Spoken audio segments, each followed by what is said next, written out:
Olá, tudo bem?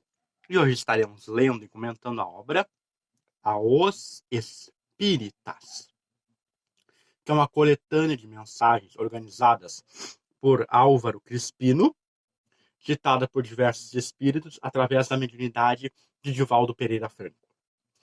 Este livro, então, é um compilado, é uma coletânea de mensagens para os espíritas. Entendidos aqui principalmente os trabalhadores espíritas. Então teremos aqui mensagens de Bezerra de Menezes, Joana de Ângeles, Deolindo Amorim, Lins de Vasconcelos, Francisco Spinelli e muitos outros que trazem um contributo para o despertamento para o trabalho na seara espírita, fazendo alertas preciosos, principalmente quanto a possíveis erros que possamos cometer. Inclusive, nos capítulos finais dessa obra, temos depoimentos, dois, muito tocantes, de espíritas ou de pessoas que se envolveram com a mediunidade, que falharam e o que elas encontraram no além-túmulo.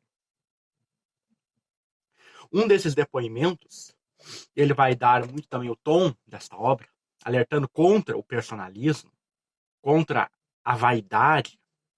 Se trata de uma pessoa que ele, no caso, exerceu grande domínio, vamos dizer assim, na seara onde ele trabalhava, fez o nome, como se diz.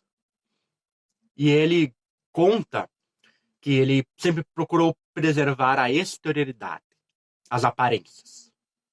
Então ele mantinha uma máscara, ele mantinha uma postura de que era uma pessoa correta, evoluída, bondosa, etc. Tudo.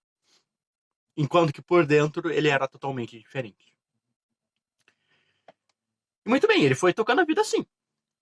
O nome dele era reconhecidíssimo. E aí chegou a hora da desencarnação. E ao desencarnar, e aí ficar livre da máscara que ele havia montado durante toda essa existência, ele se topou consigo mesmo, sem poder se esconder. Mas não estava aí o seu grande sofrimento. Seu grande sofrimento passou a ser ver o que ele tinha feito. Porque os encarnados que ali ficaram continuaram acreditando que ele era uma pessoa assim, muito evoluída. Colocaram um quadro no centro espírita dele, e ele mesmo diz, numa sala que se tornou vazia e inútil. Havia pessoas que, inclusive, faziam preces para ele, com pedidos, com solicitações. E ele não podia atender ninguém. Devido a essa condição, assim, ser muito baixa. Inclusive, ele diz que ele foi recebido no mundo espiritual por um porteiro. Que aqui não deu a entender, mas parece que é o porteiro do centro espírita, que ele nunca tinha valorizado. Que ele nunca tinha prestado atenção. Mas que estava em graus muito, muito acima dele. E então, aqueles pedidos, toda aquela pompa. Pelo que ele conta aqui, até o nome dele virou até nome para instituição espírita. Sociedade Espírita Fulano e tal. E aí, então, ele ficou com aquela dor, porque ele se reconhecia agora de uma forma diferente. Ele se reconhecia em débito. Mas todo aquele marketing, toda aquela propaganda que ele fez, continuava. E agora era momento, era motivo de sua tormenta. Mas bem, ele era espírita, né? Então o que ele faz? Procura, numa reunião mediúnica, se manifestar. E aí nisso, então, escolhe uma média, então, que seria a mais apta, e dá uma comunicação por intermédio dela. Contando tudo, botando-se em pratos simples. Seus erros, suas mentiras, tudo. Resultado, a médium foi desacreditada. Foi tida, inclusive, por inimiga do trabalho do benfeitor espiritual. E aí, desde... Então, esse era o drama desse espírito. ter mantido as máscaras e ver ainda o resultado delas funcionando, lhe trazendo sofrimento. Esse é um dos registros mais interessantes sobre o perigo da vaidade. E quando nós lemos essa obra, nas suas diversas mensagens, sempre vão apontar para a necessidade de trabalho, da união, da humildade, da fidelidade a Jesus e a Kardec, nós podemos dizer que é também um manifesto contra a vaidade, contra o personalismo, que muitas vezes vara os centros espíritas. E que nós devemos, então, ter muito cuidado, porque é nosso dever promover a doutrina, o espiritismo, e não os espíritas. É uma obra realmente para ser lida, cada mensagem tem ensinamentos muito profundos e muitas parecem escritas para hoje, para o ano de 2020. A fim de alinharmos o nosso trabalho no Centro Espírita com Jesus e com Kardec. E falando especificamente nesse último, Allan Kardec, é uma constante aqui nas mensagens dos Espíritos que pedem a unificação, que lutam por ela, pela união entre todos os espíritas e as sociedades espíritas. Que estejamos com Allan Kardec. Pelo texto deles, nota-se que parece que estamos nos afastando dos textos do codificador, dos ensinamentos trazidos por ele, da codificação que ele trabalhou tão arduamente, trocando-a por modismos, por novas teorias, pelas coisas do momento, por aquilo que faz o olho brilhar, por aquilo que fascina, maravilha, por soluções rápidas e erradas para problemas difíceis. É um alerta que todos nós devemos meditar, a fim de não nos desviarmos do planejamento reencarnatório que nós assinamos, que nós trabalhamos, que nós concordamos no mundo espiritual. E sobre isso, a introdução dessa obra, escrita pelo próprio Álvaro Cristino, é muito interessante, porque vai trazer uma pequena metáfora de Rubem Alves, intitulada O Sapo, e vai fazer uma analogia. Então a metáfora do sapo é o seguinte: havia um príncipe que tinha o seu reino, era jovem, era bonito, era tudo. E todas as donzelas do reino se apaixonavam por ele. E inclusive se apaixonou por ele uma bruxa, que tendo seu amor negado, o amaldiçoou, transformando-o em sapo. E o príncipe acreditou na maldição e passou a virar um sapo.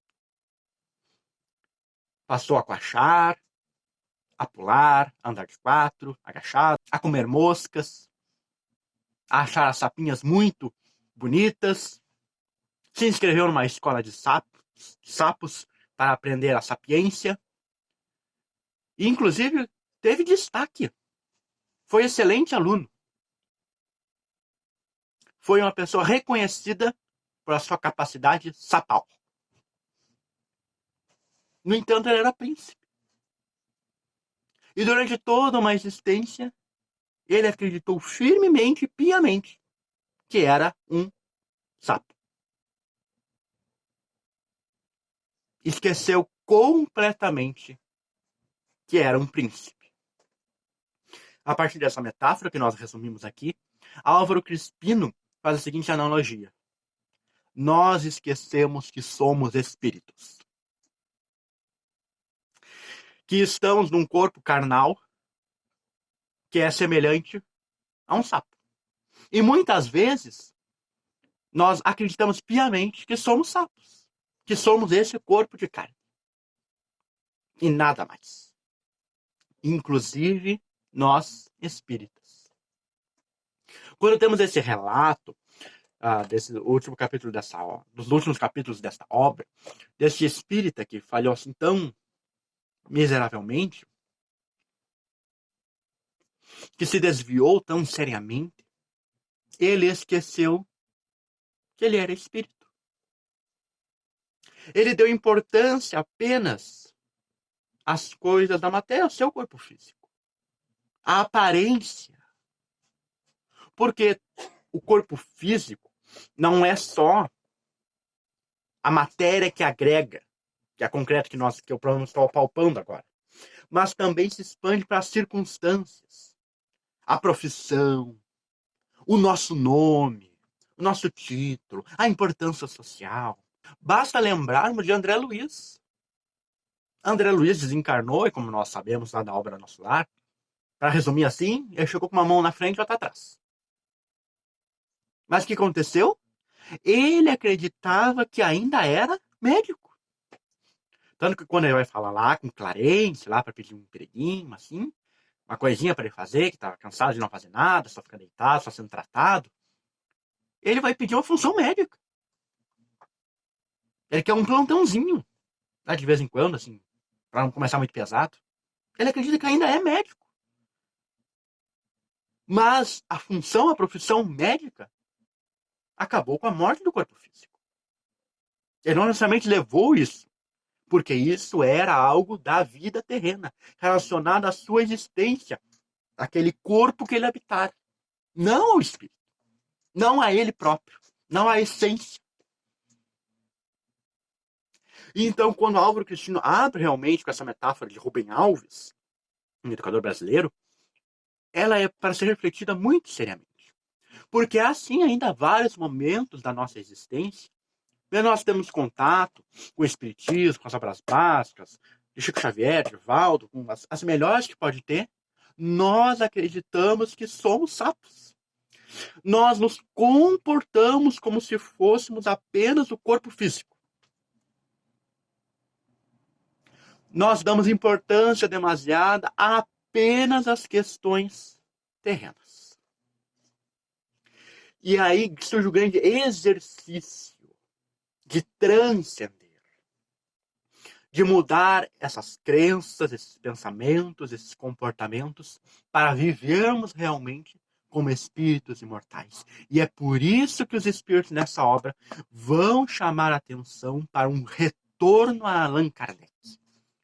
Um retorno ao espiritismo mais puro, na linha mais segura, na linha mais séria, quer para a inteligência, quer para o sentimento. Então vale a pena realmente lermos a compilação feita por ele e refletirmos profundamente em como temos atuado como espíritas em nosso centro espírita e no nosso movimento. E para encerrarmos, queremos trazer aqui rapidamente, gostaríamos até de ler todo, mas não é possível devido ao tempo, a mensagem do capítulo número 17, intitulada Templo Espírita, e que foi ditada de Valdo Pereira Franco por Djalma Montenegro de Farias. Confesso que é um espírito que eu não conhecia, não sei nem se é ele ou ela, mas não importa. O que importa aqui é a mensagem que este espírito tem a trazer e que vai centralizar no templo espírita e na caridade. Dar pão, agasalhar, medicar e cobrir são manifestações muito elevadas da caridade. No entanto, não esqueçamos que o nosso Mestre e Senhor não descurou um só momento a sementeira da palavra edificante, através do esclarecimento justo e oportuno em todos os tempos e lugares. Mesmo em silêncio, sua mudez é uma reação ao erro, deixando entendido não concordar com os excessos e as futilidades. Necessitamos atualmente mais da palavra, que é pão da vida, do que do pão do estômago, que não resolve as necessidades da vida. Em nossa organização estatutária, afirmamos anualmente que nos reunimos para estudo e prática da doutrina espírita, organizada por Allan Kardec. Todavia, nossos centros estão tomados de assalto, embora com respeitáveis exceções, pelo mercantilismo da caridade material. Relegando-se a plano secundário a expressiva, profunda e morredora caridade do esclarecimento espiritual, que pode ser desdobrada na pregação oral e na difusão do livro que orienta e renova, no serviço de desobsessão que liberta e esclarece, no passe socorrista que ajuda e revigora, na doação da água magnetizada que tonifica e robustece, no estímulo à oração que consola e edifica, e nos testemunhos de fé, através de atitudes definidas na vida doutrinária, que favorece um homem com a lição vibrante do exemplo que grita a recomendação de não repetir equívocos, aproveitando o tempo antes gasto na inutilidade. O que Djalma quer nos chamar a atenção aqui, como encerramento para as considerações sobre esse livro? Sobre o nosso entendimento e ação na caridade. Muitas vezes nós acreditamos, eu preciso fazer a caridade. Como se eu estivesse aqui, a caridade estivesse lá, e eu vou até lá fazer a caridade. Nós nos recordamos sempre, fora da caridade não há salvação. E o que isso quer dizer? Ao ler este livro, principalmente essa mensagem de Djalma, nós podemos tirar a seguinte conclusão. A caridade é um estilo de vida. Todos os nossos atos devem estar impregnados dela. Nós não devemos ir até ela. Ela deve estar presente dentro de nós. Nas nossas ações, nas nossas palavras, nas nossas doações, no nosso acordar e no nosso dormir. É isso que ela chama atenção. Porque eu posso dar o pão, o agasalho, uma palavra reconfortante, um sorriso, virar as costas e sair resmungando. Quando eu viro as costas e saio resmungando, eu estou fora da caridade. Ela não está comigo. E fora da caridade não há salvação. Este é a essência do pensamento e do ensinamento de Allan Kardec. Toda a nossa vida seja caridosa, nos atos, nas palavras, nas ações e nos pensamentos. E mais para frente, Djalma conclui. Temos uma dívida muito grande com o Espiritismo.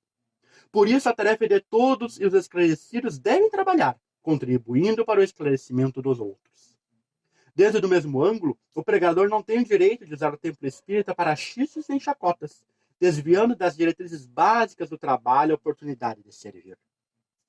Atenhamos-nos à fé espírita, fé que nos libertou das pertinazes enfermidades do espírito, que nos esclareceu a respeito da nossa sublime destinação, que baniu de nosso caminho o pavor da morte, que desvelou o evangelho de Jesus Cristo, que nos apresentou Deus como a suprema justiça e a suma bondade, pelos conceitos racionais que nos ofereceu, que nos libertou das obsessões cruéis, que nos ajudou a estender a tolerância e a piedade aos inimigos e retirou-nos da ignorância, favorecendo-nos com o entendimento dos problemas morais e sociais através da reencarnação.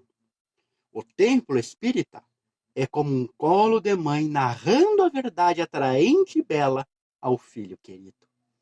Dentro desse roteiro, cada templo espírita se responsabilizará pela assistência social na sua região de sua sede, de acordo com as possibilidades que lhe forem surgindo. Honremos, pois, o templo espírita, fazendo dele a nossa escola de aprendizagem e renovação, para que o espiritismo se honre conosco, felicitando-nos a vida. Djalma Montenegro de Farias. Mensagem contida no livro Crestomatia da Imortalidade, de 1969.